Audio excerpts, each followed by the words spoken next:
ఓం నమ శివాయ. శ్రీ మాత్రే నమః. ఓం శ్రీ సాయిరామ్. అందరికీ నమస్కారం అండి. రేపే సంకటహర చతుర్థి, ఎంతో పవిత్రమైనటువంటి రోజు. ఈ రోజున ఇంట్లో ఆడవాళ్ళు గుర్తు పెట్టుకొని ఈ కూర వండితే చాలు, కోటి జన్మల పుణ్యంతో కోట్లు వచ్చి పడతాయి. వద్దన్నా కూడా మీ ఇంట్లోకి ధనం అనేది దూసుకు వస్తూనే ఉంటుంది. అంత బాగా ఈరోజు ఉండేటువంటి గోర్ అనేది మీరు చేసేటువంటి పూరిచల పాటు పరిహారాలతో పాటుగా ఈ కూరను వండడం వల్ల సంపూర్ణత పరిపూర్ణత కలిగి మీకు పుణ్యంతో పాటుగా ఆర్థికంగా బాగా కలిసి వచ్చే అవకాశం అనేది ఉంటుంది.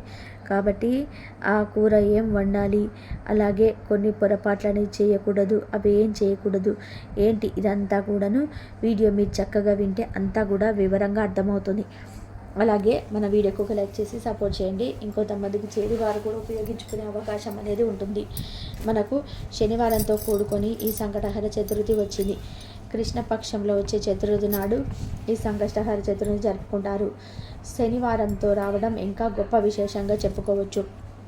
సంకటహర చతుర్థి అంటే మనకు వినాయకుడికి ఎంతో ప్రీతికరమైనటువంటి రోజు. సంకటాలు అంటే కష్టాలను తొలగించుకున్నటువంటి ఒక రోజుగా చెప్పుకోవచ్చు. కార్తీక మాసంలో వచ్చే సంకటహర చతుర్థికి ఎంత విశిష్టత అనేది ఉంటుంది. మనకెంత పెద్ద కష్టం వచ్చినా సరే ఈ సంకటహర చతుర్థి నాడు కష్టాలను తొలగించేటువంటి ఆ గణపతిని, వినాయకుడిని పూజిస్తే చాలు, ఈ కష్టాలన్నీ కూడా క్షణాల్లో తొలగిపోతాయి. మీకు మంచి రోజులు అనేది మొదలవుతాయి. కాబట్టి ఈ రోజున ప్రతి ఒక్కరు కూడా మనకు తొలి దైవమైనటువంటి వినాయకుడిని మీరు పూజించుకున్నట్లయితే అన్ని రకాలైనటువంటి పాపాలు, దోషాల నుంచి పూర్తిగా విముక్తి అనేది కలుగుతుంది. అంతేకాకుండా పార్వతీ పరమేశ్వరుడి యొక్క ముద్దుల కుమారుడు ఈ వినాయకుడు.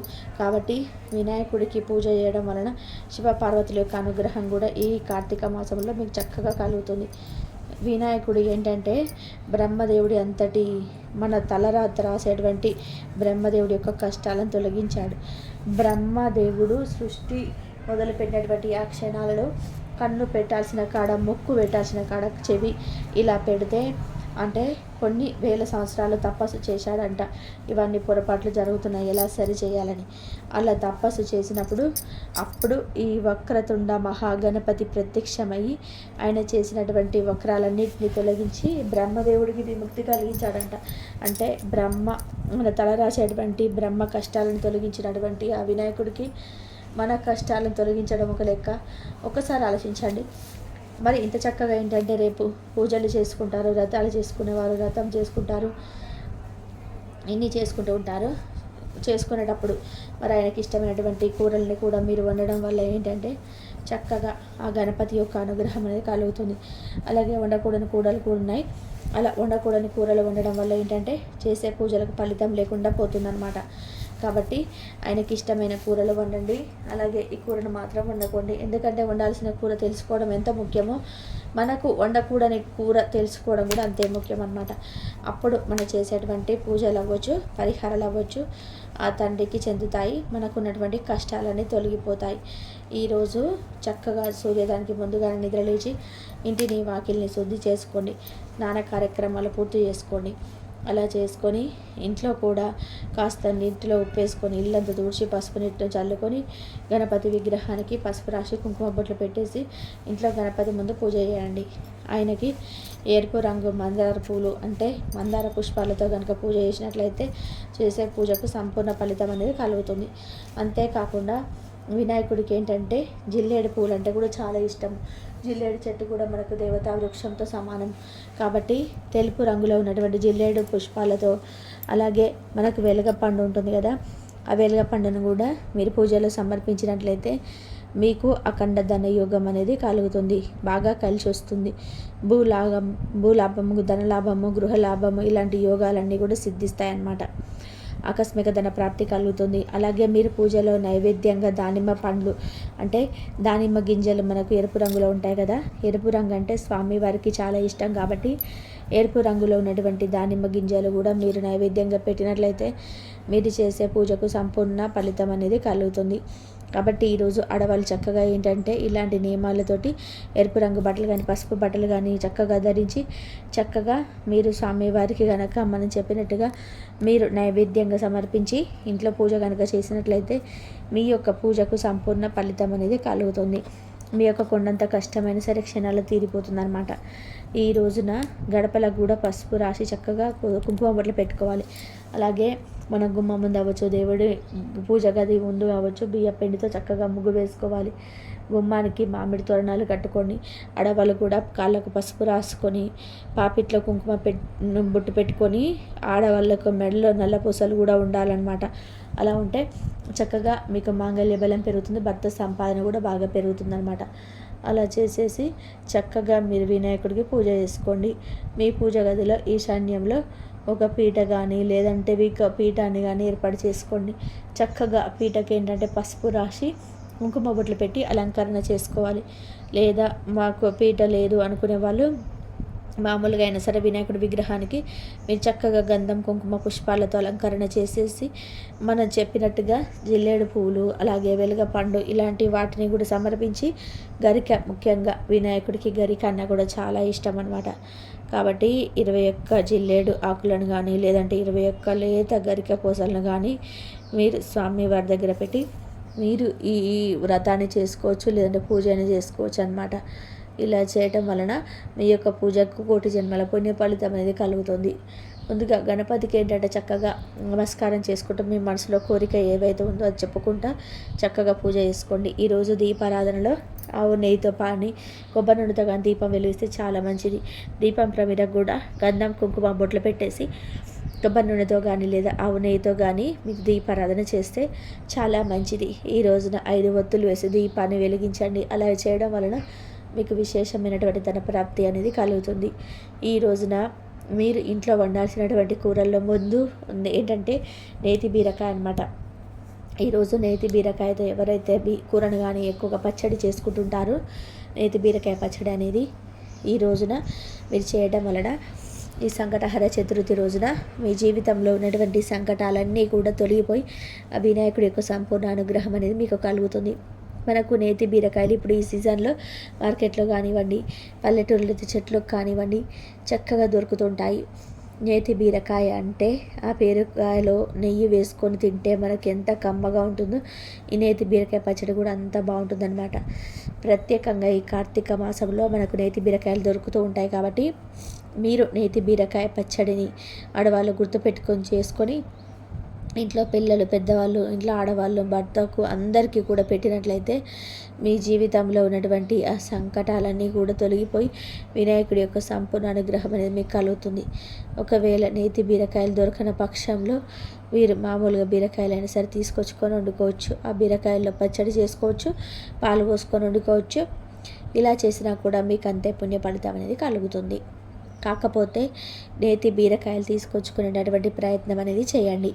నేతి బీరకాయలు అంటే వినాయకుడికి ఎంతో ప్రీతికరం కాబట్టి తప్పకుండా ఈ నేతి బీరకాయని ఈ రోజున గుర్తుపెట్టుకొని మరి మీరు వండుకోండి.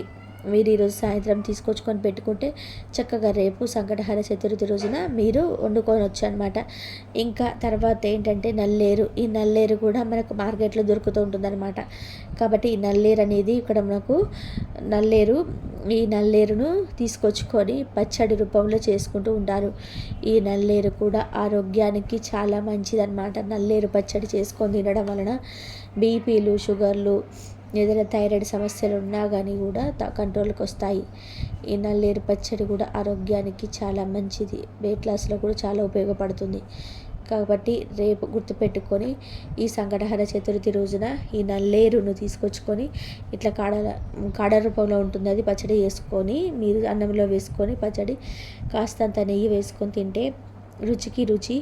అలాగే ఈ సంకటహర చతుర్థి రోజున ఈ నల్లేరు పచ్చడి తినడం వలన మీ జీవితంలో ఉన్నటువంటి నకారాత్మక శక్తులు తొలగిపోతాయి. నలుగురు యొక్క ఏడుపులు, దిష్టి వీటన్నిటి నుంచి కూడా మీరు పూర్తిగా బయటపడతారు. ఆరోగ్యానికి ఆరోగ్యం, అలాగే మనకు చాలా మంచిదన్నమాట. మరి ఈ రోజున వండకూడని కూరల్లో పొరపాటున కూడా మీరు వండకూడదు, ఇవి గుర్తుపెట్టుకోండి. తోటకూర వండకూడదు. రేపు సంకటహర చతుర్థి రోజున ఈ తోటకూరను అస్సలు వండవద్దు. మీరు చేసే పూజలు, వ్రతాలు ఇవన్నీ కూడా వృధా అయిపోతాయి. కాబట్టి మనకు శనివారంతో కూడుకొని వస్తుంది. కాబట్టి తోటకూరను కానీ నల్ల నువ్వులు కానీ వీటిని మాత్రం ఎట్టి పరిస్థితుల్లో వండడం కానీ తినడం కానీ చేయకూడదు. మనం చెప్పినట్టుగా ఇందాక నల్లేరు, అలాగే నేతి బీరకాయ పచ్చడి, నల్లేరు పచ్చడి ఇది చేసుకోండి, వాటిని తినండి. కానీ తోటకూర నల్ల నువ్వులు మాత్రం ఉండకూడదు. తినాల్సినవి అవి, తినకూడనివి ఇవి గుర్తుపెట్టుకోండి. అలాగే మనకి ఇందాక చెప్పుకున్నట్టుగా జిల్లేడు పూలు అంటే గణపతికి చాలా ప్రీతికరము. జిల్లేడు మొక్కలో గణపతి కొలువై ఉంటాడు కాబట్టి ఈరోజు కాస్త చెంబుతో నీళ్ళు తీసుకొని అందులో పసుపు వేసేసి జిల్లేడు మొక్క కనిపిస్తే ఆ జిల్లేడు మొక్కకు మీరు పసుపు నీటిని పోయండి. అలా పోసి నమస్కారం చేసుకోండి. అలా చేయటం వలన మీ జీవితంలో ఉన్నటువంటి దోషాలు, జాతక సమస్యలు అన్నీ కూడా తొలగిపోతాయి అన్నమాట. అలాగే జిల్లేడు పుష్పాలతో కూడా మీరు పూజించవచ్చు. వెలగపండును కూడా స్వామివారికి నైవేద్యంగా పెట్టండి. వెలగపండన్నా కూడా గణపతికి ఎంతో ప్రీతికరం కాబట్టి మీకు ఆర్థికంగా బాగా ధనప్రాప్తి కలిసి రావాలి, మాకు చేసిన ఉద్యోగంలో వ్యాపారంలో మంచిగా ఎదుగుదల ఉండాలి అనుకునేవారు వెలగ పండ్లు కూడా మనకు దొరుకుతూ ఉంటాయి. ఇవి చాలా తక్కువ ఖర్చుతో ఉంటాయి. ఇలా పండినటువంటి వెలుగ పండును మీరు స్వామివారికి చక్కగా నైవేద్యంగా పెట్టి ఆ తర్వాత మీ ప్రసాదంగా స్వీకరించవచ్చు. ఈ రోజున మీరు ఏం చేస్తారంటే సంకటహర చతుర్థి రోజున స్నానం చేసిన నీటిలో ఇవి వేసుకొని చేయండి. ఇలా చేయడం వల్ల మీరు శరీరం మీద ఉన్నటువంటి మురికి, దుమ్ము, ధూళితో పాటుగా మీకున్నటువంటి పాపాలు, దోషాలన్నీ కూడా తొలగిపోతాయి అన్నమాట. ఈ రోజున స్వామివారికి ఎంతో ఇష్టమైనటువంటి గరికె పూజలను కానీ, లేదా వేపాకులు కానీ, లేదా నల్ల నువ్వులు కానివ్వండి, లేదా మనకి నేరేడు ఆకులు ఉంటాయి కదండి, నేరేడు చెట్టు ఆకులు ఉంటాయి కదా, వాటినైనా సరే నలిపేసి, నేరేడాకులు కానీ తమలపాకులు కానీ ఇంట్లో ఏవైనా సరే నలిపేసేసి మీకు ఇట్లా స్నానం చేసిన ఇట్లా వేసుకొని స్నానం చేయండి. ఇవన్నీ కాదు, వీటి ఇట్లో మీకు ఏ ఒక్కటి కూడా అందుబాటులో దొరికితే వీటిని వేసుకొని మీరు స్నానం చేయండి. ఇలా 2 పూట్ల కూడా ఇంట్లో పిల్లలు, పెద్దవాళ్ళు ఇట్లా మన ఖర్చు లేని పని కాబట్టి ఇవి అందరు కూడా 2 పూటలు వేసుకొని పిల్లలు, పెద్దలు అందరూ స్నానం చేయడం వలన అనారోగ్య సమస్యలు కూడా పోతాయి, జాతక దోషాలు పోతాయి, మీకు మంచి ఆయుష్ అనేది పెరుగుతుందన్నమాట. అలా స్నానం చేసేసి పసుపు రంగు బట్టలు కానీ, ఎరుపు రంగు బట్టలు కానీ, ఆకుపచ్చ రకం బట్టలు కానీ వేసుకోండి. నలుపు రంగు మాత్రం ఎట్టి పరిస్థితుల్లో వేసుకోవద్దు. నలుపు మనకు శని కూడా ఉంటుంది కాబట్టి, శనివారంతో కలిసి వచ్చింది కాబట్టి శని దోషాలు వెంటపడే అవకాశం ఉంది కాబట్టి నలుపు రంగును అంటే అంచులో కానీ, బ్లౌజుల రూపంలో కానీ, ఇట్లా ఇట్లా ప్యాంట్ల రూపంలో వేసుకోవద్దు. ఇలాంటి నియమాలు పాటించండి. అలాగే ఎరుపు రంగులో ఉన్నటువంటి మందార పుష్పాలతో స్వామివారికి పూజ చేసుకొని మీకు 1,000,000 జన్మల పుణ్య ఫలితం అనేది కలుగుతుంది. మందార చెట్టు దేవతా వృక్షము కాబట్టి మందార పూలను తప్పనిసరిగా మీ యొక్క పూజలో ఉండే విధానంగా చేసుకోండి. బ్రహ్మ యొక్క తలరాత రాసినటువంటి బ్రహ్మ యొక్క కష్టాలని తీర్చినటువంటి ఆ యొక్క వక్రతుండ మహేశ్వరుడికి మన యొక్క కష్టాలు తీర్చేది పెద్ద కష్టం కాదు కాబట్టి ఎంత కష్టం ఉన్నా సరే ఈ రోజున, ఈ సంకటహర చతుర్థి రోజున చక్కగా స్వామివారికి చెప్పుకుంటే మీ యొక్క ప్రతి కష్టం నుంచి కూడా చాలా తేలికగా బయటపడగలుగుతారు. ఇంకా కుదిరితే వ్రతం కూడా చేసుకోండి, లేదంటే ఇలాంటి చిన్న చిన్న నియమాలతో మీరు ఇంట్లో దీపారాధన చేసుకోండి. తప్పనిసరిగా తలస్నానం చేయాలన్నమాట. ఇలాంటి నియమాలతో ఇలా స్నానం చేయడం, స్నానం చేసే నీటిలో వేసుకోవడం, వండకూడని కూర, మనం చేయాల్సినవి చేయకూడనటువంటి అన్నీ కూడా వీడియోలో చక్కగా చెప్పాం కాబట్టి అర్థం కాకపోతే ఇంకోసారి కూడా వినండి, చక్కగా మీకు అర్థమవుతుంది అనమాట. అలాగే వీడియోకి ఒక లైక్ ఇచ్చి మరికొంతమంది షేర్ అవకాశాన్ని కల్పించండి. మీకు తెలిసిన ఫ్రెండ్స్ కూడా షేర్ చేస్తే హెల్ప్ అవుతుంది. మొట్టమొదటిసారి మన ఛానల్ చూస్తుంటే సబ్స్క్రైబ్ చేసుకొని పక్కన ఉన్న అలానే బెల్ని క్లిక్ చేస్తే పెట్టే ప్రతి వీడియో కూడా మీకు ముందుగా నోటిఫికేషన్ రూపంలో వచ్చేస్తుంది. లైక్ చేసినప్పుడు కామెంట్స్ చేయండి. ఓం గం గణపతే నమః అని, ఓం నమః శివాయ అని చెప్పి మీరు కామెంట్ చేయండి. ఆ తండ్రి మీద భక్తి ఉన్న వాళ్ళు కంపల్సరీ ఇంకొంతమందికి షేర్ చేస్తారని చెప్పేసి ఏదో ఒక రూపంలో తండ్రి యొక్క ఆశీస్సులు మీకు ఉండాలని చెప్పి మనస్ఫూర్తిగా కోరుకుంటూ మరొక మంచి విశేషంతో మళ్ళీ కలుద్దామండి. కామెంట్ బాక్స్లో వచ్చేటప్పటికి ఓం గణపతి నమః, ఓం గం గణపతి నమః అని కామెంట్ చేయండి. ధన్యవాదాలు ఇంతవరకు చూసినందుకు.